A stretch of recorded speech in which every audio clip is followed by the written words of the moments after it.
This is a free sample of the book, Never Ghosted Again, The Art of Being Irresistible, by Cairo, Copeland. The first half of this book is posted right here on YouTube, free for everyone to listen to. If you like this content and want to hear or read the rest, or want to listen to it free of ads, visit reinventideal.com/ghosted. The book is available on Kindle, paperback, and Audible at reinventideal.com/ghosted. Chapter 5. Online Dating. Many dating coaches will encourage you to use online dating as a useful tool to get what you're looking for, and we should not leave any tools in the chest unused. Online dating, however, may do more harm than good. It just depends on how it is used. Most prospecting suitors have turned to it in order to find the woman of their dreams, only to find disappointment. And the reason for this is clear. It is what we originally assumed about it. The people that use online dating do so because there's little reason for them to have any luck with dating offline. Originally it was used because society's imperatives made us feel awkward asking for what we want from another person. Try going up to a random woman in public that you're attracted to and ask, "Hey, you're pretty. Do you want to go on a date?" and see what happens. Quite often, she's taken or just not interested. Someone once wished that people could know beforehand whether someone was single and interested before expressing intentions to them, and thus online dating was born. Years ago, this was a viable option to find someone special, but today, it no longer is. The 9s and 10s among women that you seek once used it, and the saturation of explicit messages from creepy guys drove them away. It is now the domain of 3s to 6s on the female side. While the guys that use it still fall in the ranges of 5s to 8s, it has amplified the effect of feminism on women. The woman who's a 4 gets a date with or gets to sleep with a man who's an 8, and now she will think she too is an 8, when really he was interested in her because she was all there was. That becomes her minimum standard going forward. Thus, other guys end up having lost any chance with her. If you've ever been rejected by a woman you knew was below your caliber on a dating site, this is why. Spend enough time on a dating site and you'll be led to believe that all women are either single mothers, narcissists, or in need of professional help. This is where they turn in order to find men because they can't find them offline. We see testimonials of people on these websites proclaiming the site helped them find their one true love, but do we see any of these people in real life? If anything, talking to any real-world users of Plenty of Fish, OkCupid, or Match, and they'll tell you it was the worst way to meet people. It's even worse on Tinder and Bumble. Online dating will also create horrific mindsets within you. Once you've messaged every woman in your vicinity on the site, you could wait forever and not hear back from any of them. The perception becomes that they just don't like you, because there's nothing about you to like, when in reality, they probably never saw your message, because it was buried under hundreds of others that just said, "Hi, wanna chat?" or "Hey hottie, WYD." Your mindset, nonetheless, becomes a belief that you're unworthy, and when you're out of women to message, a scarcity mindset is also created that will cripple you forever. The most desperate and unattractive men are the ones that believe their options are limited. Quite often, on the profiles of these girls on dating sites, you'll see some common themes. Many of these are raging red flags. You'll often see things like, "I've had my fun, but now I'm ready to settle down." This is an admission that she's spent the better part of her life going from douchebag guy to douchebag guy, seeking validation, may have even picked up some kids along the way, and now needs a good man to take care of her and her kids' needs. "I've had my fun," she says. Isn't a relationship supposed to include lots of fun? Don't you want to be with women when they are having fun? Other favorites include, "I want to meet someone to be my other half." So, you're half a person then? "I want my boyfriend to be my best friend," which means, "I have no friends and no boyfriend, so I figured I could kill 2 birds with 1 beaver." "I love music." Really? You're like one of 10 people that does. The rest of us really hate that shit.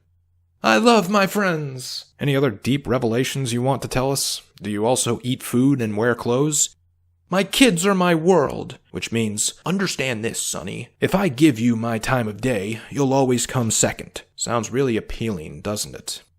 If ever in your life you were made to feel unworthy by a woman, and she made that explicitly clear to you with her intentional words, she likely was the type that wasn't seeking connection. She was seeking validation and control. So she spent her life jumping from one unfulfilling relationship to the next, only to lock up with the douchebags that used her more so to be seen with her than to actually be with her. She came to this realization late in life, as women have a biological clock ticking within them. Society sadly dictates that women decline in value as they age, and their appearance becomes less attractive. This woman turns to online dating as a last-ditch effort to find the good men she used to dismiss.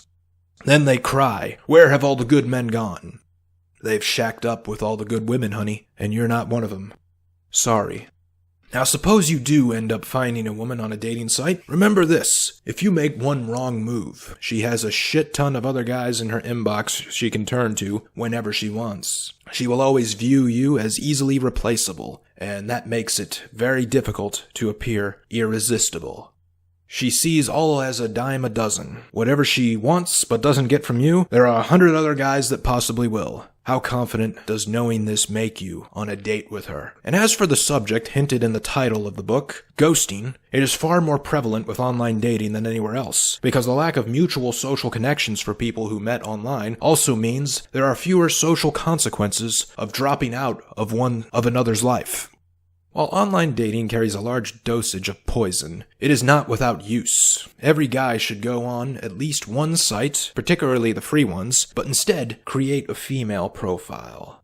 Find pictures of a hot girl and upload them. Write a shallow profile or a deep one, it doesn't matter, because it won't be read.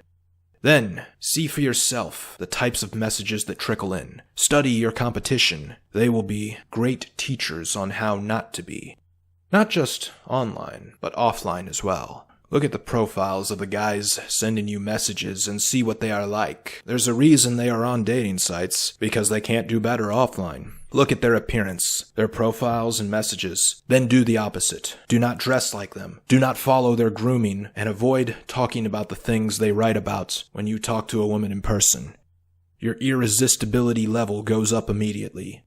The author found particular value in creating a female's profile on the website FetLife. This website is the Facebook of the BDSM community, but is often used by desperate guys to find hookups.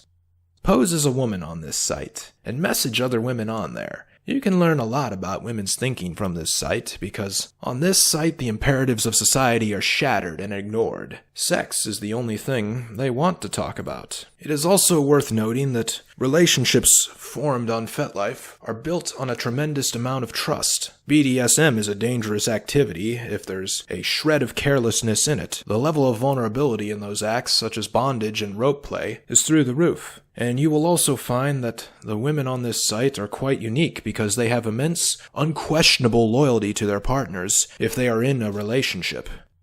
Ask the other women there the following questions. What brought you to this website? What are some red flags you see on guys' profiles on this site, or in their messages? How do you know when you can trust a guy from this site? When do you think it's okay to meet a guy? What are some red flags to be aware of when meeting the guy in person?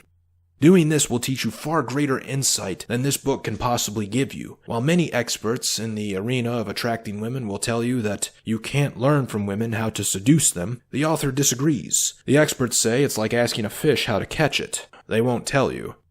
On FetLife, though, it's more like asking a fish how it likes to be fucked by other fish. They're more than happy to tell you. Online dating is often used because it serves as a buffer against rejection. If you're rejected on there, it's just text on a screen really hurt that bad to read, or maybe nothing is said to you at all, so you don't have to read anything hurtful to begin with. But perhaps what is better to use as a buffer against rejection, and something that also makes you stronger at the fundamentals of game, is to flirt with women in real life, but not just any woman. Flirt with older women. Seek out women that are just 10 to 15 years older than you. They're not the women that you actually want to end up with, so you act quite independent of any particular outcome. But it does give you real-world practice with another living, breathing human being. And that is far more valuable than anything that online dating can offer you.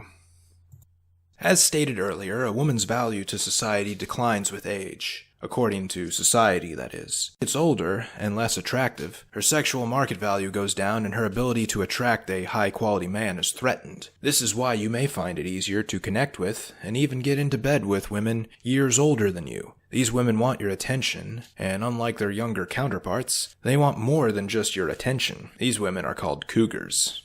Of course, these are not the women you want to end up with long term, nor do they want to end up with you, the younger guy. Women are naturally attracted to older men, and that works out well because guys are attracted to younger women. But there is much that can be learned about women from older women. The main thing is that you'll become more comfortable with expressing your sexuality to them, because they appreciate it and will not judge you for it. They just want to feel young again. They want to feel beautiful. All women do, but these ones especially. You've probably seen it yourself. Whistle at a 20-year-old girl, she'll think you're a creep. Whistle at a 40-year-old one, and she'll be flattered. The author does not advocate using whistling as an approach tactic, but you get the point. It's easier to express what you want to an older woman without fear than it is to a younger one. And this fearless expression is precisely the key to getting what you want. If you could approach and flirt with a lovely college girl the same way you do with a cougar, you'll be delightfully surprised at the result. The ability to express what you really want, and to stand there without shame as you express it, like there's nothing wrong with your desires at all. That is the confidence all women crave from men. Even if you're not explicitly expressing your desires to the cougar, she's still open to you, as she's old enough and wise enough to see right through you and why you're talking to her. While you're not as open about it, she's still flattered that you find her attractive. The reason this type of woman is so open to you is because the root of society's imperatives carry less weight on her. Perhaps she's no longer able to bear children, so the fear of an unwanted pregnancy is gone. Thus, all the sexual desires she spent her youth suppressing can now be acted upon. You may have noticed that older women tend to no longer give a shit what anyone thinks.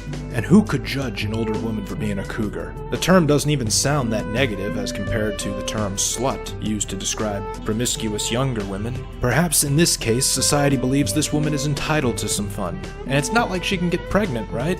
These women love being sexual because they're often not looked at as sexual possibilities. The men their age want younger women, so why can't they get in on the act? To be clear, the author is not suggesting you pursue older women exclusively or seek a cougar for your long-term girlfriend. What the author is suggesting is that if you're uncomfortable telling girls that you like them or expressing your sexuality, start by approaching older women. They will either play along or let you down gently, with words like, "Oh sweetie, I'd love to, but I'm married. You are really cute though." These women will also give you amazing insight into how women in general think. You can ask them anything without being embarrassed. The pressure to impress is not there because you weren't hoping for something long-term with them anyway, and they weren't expecting it either.